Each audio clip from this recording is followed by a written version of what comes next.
Let me read the questions came from our audience. Upamarai, is Trump's approach to international negotiations often characterized as transactional, effective in today's multipolar world? I myself feeling very complicated question.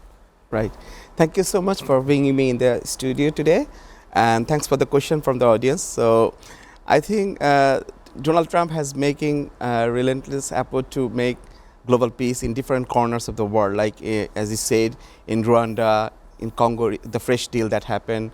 He also tried in Cambodia, Thailand cases. He also tried to broker a deal between India and Pakistan, and recently the Gaza ceasefire deal between Israel and Palestine. But unfortunately, in every cases, conflict erupted. At our Mr. Norman also pointed out that area as well.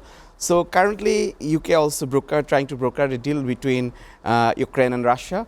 But unfortunately, the Ukrainians are not in a position to accept those agreement in that they put in those peace deal, particularly the land concession, which the Ukrainian, for what Ukrainian civilian and also Ukrainian armed forces have been fighting for since 2022. So I think any peace accord, any peace deal has to be streamlined from the local people rather than a superpower imposing the peace deal that happened that in the case of US and in the case of Donald Trump in the last 2 or 3 years. But unfortunately, in every effort, we have seen that the underlying causes and unresolved issues remain intact. And as a result of that, we are seeing that those conflicts are re-engaging, re-escalate, and it's not resolving. So that's why Donald Trump, he's a businessman as far as I saw, so he wants to make some deal, like he want to think about the peace is like a business deal, but it doesn't work out in international area. If you want to make a valiant peace effort, you have to resolve the underlying causes of conflict rather than it make like a business deal. Sir, what role should European allies play in shaping or rejecting US-led peace proposals for Ukraine? Because you have heard from the breaking news in the beginning of the show that Donald Trump has indicated that United States may withdraw its support from Ukraine. It is a huge breakthrough in 2025 exactly. After 3.5 years of invasion and destroying by Russia. NATO fails, European Union fails. Now United States is telling they are going to withdraw their support in critical situation. Absolutely. So I think the European Union now has to think about themselves rather than relying completely on the USA. And the credibility of the NATO as an organization, like, the Donald Trump also saying that you have to, as an European nation, they have to contribute each of their country to like 5% of their GDP into NATO budget, which is a huge amount of money for particularly for the European countries to have that collective security alliances like in the NATO. So so that's why the Donald Trump is putting pressure in both ways. Like although he has been, they give promise, they will give the security to the European nation, but ultimately in Ukraine's case, we have seen that they are not doing actually. They only give the, from their just, it's just a mouthpiece rather than doing anything actually in, although the earlier administration provided a huge amount of financial support, but now Donald Trump is saying he'll be withdrawing. So that's how I think it is now at the European countries, their benefits, their interest is at stake at the moment. So it's better European allies along with the Ukraine have to sit with Russia sooner or later rather than completely relying on USA in this case, because USA is actually want to make some concession, make some their own interest from this conflict. In each of the global region, if you have a look, USA only thinking about their own interest rather than its allies, and in most cases they actually abandon their allies. What earlier Iranian political leader Imam Khomeini, he has a great remark in this regard. If you has a America-like ally, you don't need enemies. So that's why it's a message for the European countries, like how they're going to rely on USA and NATO for the upcoming future. Meanwhile, the administration under Trump remains deeply involved in foreign policy debates, including wars, ceasefires, deals, and of course, geopolitical pressure points. See, Ukraine, Gaza, this kind of issues. He is dealing with some other like Cambodia, Thailand, Israel, Gaza, many issues. But Right. he's so much controversial in his own country in 10 minutes of his second time presidency. How do you assess his moves and diplomatic activities?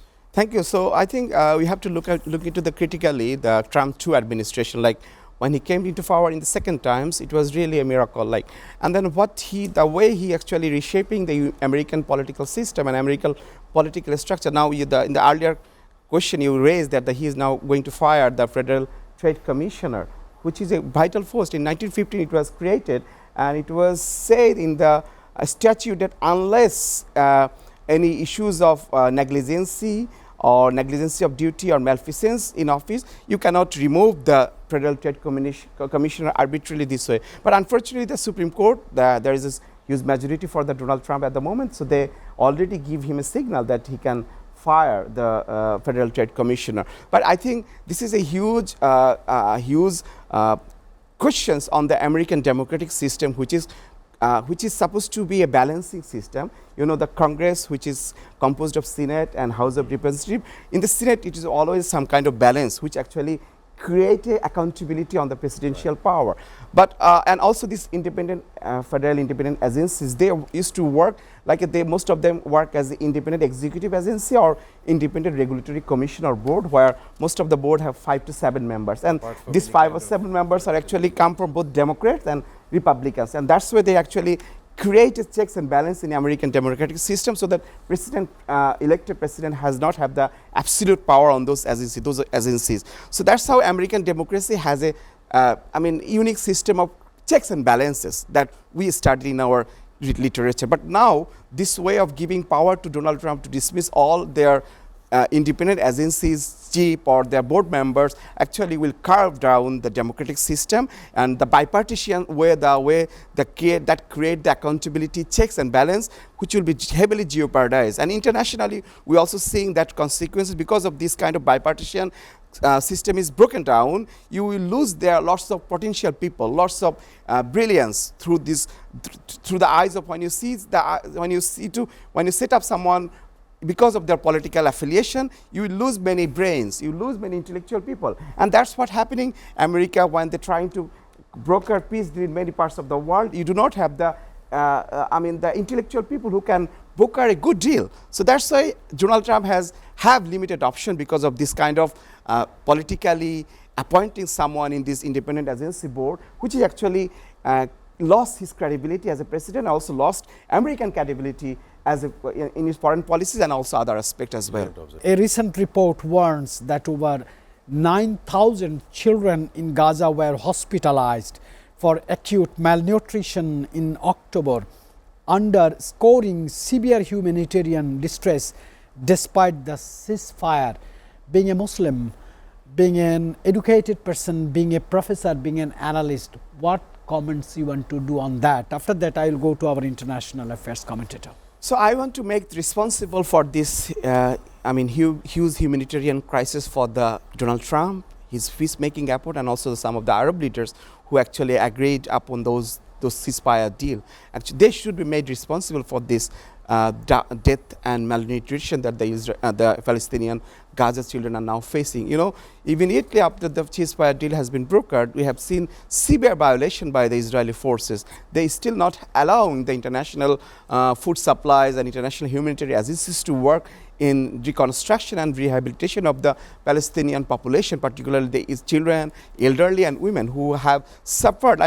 Recently I have heard a news that the operation is taking place without any anecdote, without any you have to cut your limbs, but you do not have anything to do ops. So I think this is a huge humanitarian crisis in the 21st century. So I think those who agreed upon that ceasefire deal, they have to be made responsible. And UN recently also said the international humanitarian force will be made available for the guarantee of that ceasefire deal. But unfortunately, no agreement, no development we have seen so far. And although some countries wanted to share some forces for the peacekeeping effort, but to actually demilitarize Hamas, but actually the problem is with Israel. They are still holding the yellow demarcation line, which means shrinking the land of Gaza, shrinking, they're still maintaining their position in much part of the Gaza, including the farmland, or also including the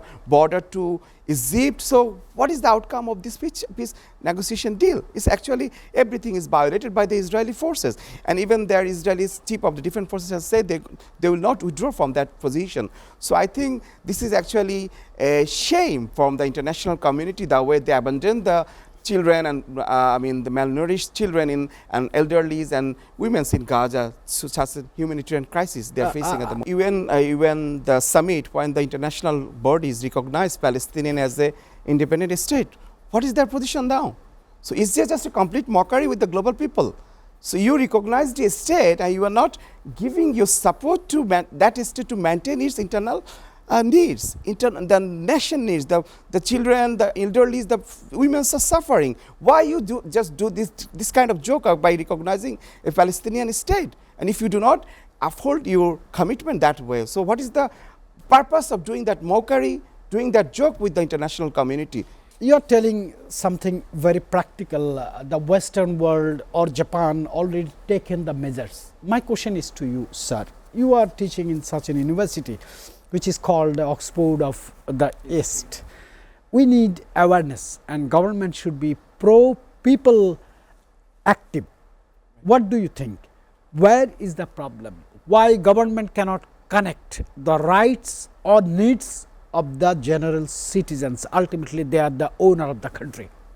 Yeah, they actually indulge themselves in the enjoying the power rather than addressing the imminent needs. You know, Bangladesh has been countries of deltaic nation, which is very much low lying. We have several flood, cyclone, those kind of people. Now we are in the threat of earthquake, and there are humanitarian causes in that regard. Like the human causes, like the Dhaka city, most of the water coming from underground. So you are withdrawing lots of underground fresh water. Do not have access to much of fresh water. So when you withdraw so much of underground water, then the risk of earthquake is very much imminent. Right. So I think although we have access to a lot of fresh water, we have seasonal flooding, rain, but no government has taken any initiatives to build more water reservoir. Did you see any effort to make? So you have to accumulate those fresh rainwater so that you can use those in the dry season. But what are you doing? You are withdrawing the water from underground, and that actually creating heavy risk of earthquake for as a nation. So I think although the tectonic plate issues, but the withdrawing of several, gallons of water in each and every day from the underground level is actually causing us a huge disaster in the upcoming days. So that's why, as you said, the government is not interested about how to actually build our disaster resilient capacity, like the more and more capacity of the fire department, more and more capacity of our fire defense forces, so that if this kind of crisis came out, how we face those issues? Like we have to otherwise abandon Dhaka city, and right, we have to go back everyone to the other parts of the country.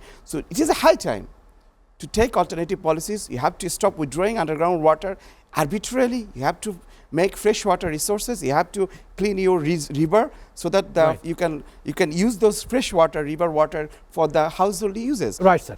Being a professor, being a citizen of this country, being a conscious people, being a patriotic personality, please tell directly to the government what measures should be taken immediately, and should government give it high priority concentration to save the people of this country? Yes, absolutely. You know, Dhaka University has been closed for the last 20 days because of this. There is a huge panicking going in the people's mind. There should be soon an earthquake. So we are losing every day, like the education, investment, and everything, every in aspect. So I think government has to have come up with a proper plan how to actually deal with if anything bad earthquake happens sooner or later. So first of all, I think the government should prioritize the how to actually manage the freshwater resources available rather than continuously uplifting those the groundwater, which actually causing severe risk for the earthquake. Secondly, you have to engage with bringing so much of materials. If something happened bad, how to recover from those situations. So you have to increase your capacity of your civil defense forces and also the fire department, so that if anything bad come out, you have to have regional and local level capacity to withdraw immediately, to engage if those kinds of situations happen. And also you have to have a aware civil forces among the community like ourselves, so that we can also engage in those kind of evacuation activities or rehabilitation activities sooner or later if something happens. Rather than you are sitting idle is not a solution. You have to immediately engage, bringing the materials, increasing the capacity of those departments who can actually do those emergency operations. I think that's the suggestion. Absolutely fantastic.